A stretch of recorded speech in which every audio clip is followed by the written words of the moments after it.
Well, I'd never forget his name, but I've forgotten it.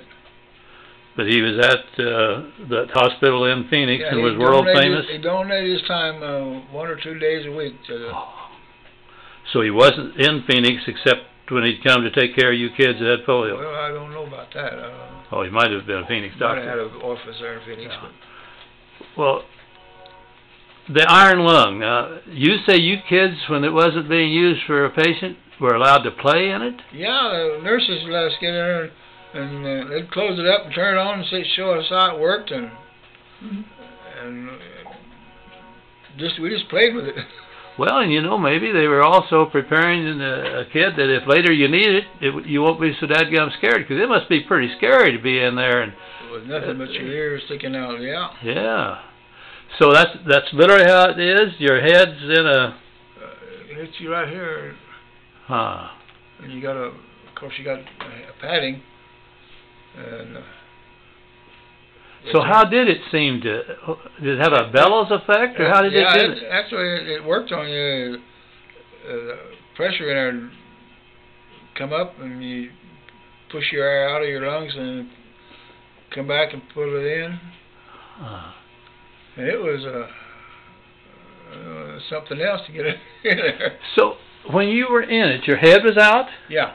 Your legs were out? No. No. Everything was inside except your head. Of course, excuse me, that may have been the old type, but that's what they... Well, that's the one I'm interested in, because I always heard the term. I had no idea what the darn thing looked like. It was big as that piano there, bigger. Yeah, I guess it would have to be, because if you had an adult, it was going to have everything be inside, but in fact, the guy your size might have been cramped up a little bit. Yeah. Yeah. I never thought about that, but probably was as big as I am, tall as I am. So as that thing would breathe for you, and yet you can breathe, did they just kind of tell you to relax and let it do it for you so you get the feel? I'll be darned. It made you breathe. Well, I have no idea who invented it, but I know that it saved some people's lives, and I think they almost eradicated polio for a long time, and I don't know if it's made a comeback or not. Do you know? No, I haven't heard. Well, the reason I said that, a number of diseases that we thought we had completely eliminated, by gosh, they've turned back up, and sometimes meaner than they were before. Yeah, I heard, I even had a couple of uncles that had the TB. Yep. And I thought that was pretty well eradicated. And I heard here on the news that they've had outbreaks of it. Well, the new strain doesn't treat as well. Work with the old medicine. Yep.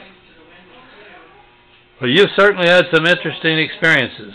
And I think maybe I want to talk to you in another one of these about being a ditch rider in spite of a foot that's given you a lot of trouble over the years because of that polio.